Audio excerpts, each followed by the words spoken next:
Welcome to this pre-recorded video for VC3. This session should help set you up for our virtual classroom and take you through a basic scenario on both impairment losses and leasing. In the live Q&A session, we will also touch on provisions as we cover in Unit 11. Okay, so let's kick off our session today by looking at impairment losses. We're going to revisit a company that we looked at in the earlier virtual classroom. Travel With Us Limited is a transport company in Ireland. It has a 31 December year end and its functional currency is the euro. They own 3 licenses to provide bus services, and each of their business is split into 3 cash generating units which are based in 3 different Irish counties. There's been a significant reduction in the number of passengers using the service in Wicklow, which has triggered an impairment review of the Wicklow CGU. So let's have a look now at what we need to do. Okay, so what the Wicklow CGU has at 31 December XO is its depot, the buses, its licence and a collection of current assets, giving a total value of 2157. If we go on and think about what needs to happen next, the recoverable amount is based on a value in use calculation and it's given to us as €2 million. The calculation excludes cash flows from the current assets. So in this case, the value in use is given to you, and in the FIN module, you're not required to calculate that. So the carrying amount of current assets, which are outside the scope of IAS 36, is actually not in excess of their recoverable amount, and corporate assets of €660,000 are allocated equally to each of the 3 CGUs for the purpose of impairment testing. So we've got all the information we need. We need to think about now, what are we required to do? Calculate the amount of any impairment loss for the Wicklow CGU at 31 December XO and determine how that impairment loss would be allocated to the individual assets.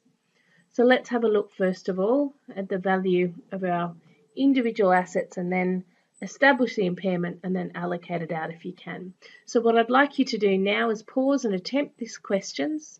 It always helps you in remembering all of the correct material if you've actually made an attempt first. So pause the video now and try and do this question.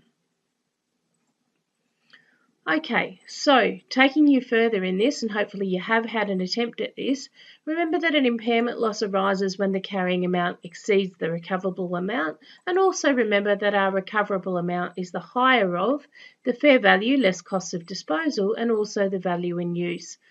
We're given the recoverable amount in this question. What we need to determine now is what is that value of the carrying amount of the assets that we're going to apply impairment to.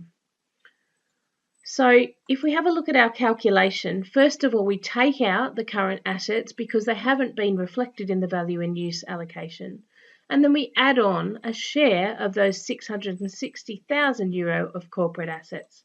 This brings us down to a carrying amount for this CGU, excluding those assets to which the impairment standard doesn't apply. And so we come up with an impairment loss of €335,000. What do we need to do? Well, a good way to present the solution to this question would be in a table format. It certainly makes it easier to determine the allocation of the impairment loss to individual assets. Note that this table shows the assets that make up the CGU, the recoverable amount, and the resulting impairment loss. And the next thing we have to do is allocate that to our individual assets. So it's all about this column here. Okay, so let's now go through our calculation on the next screen. Firstly, we're going to look at the bus depot. If we think about that total carrying amount that we calculated for the assets subject to impairment, that was 2335.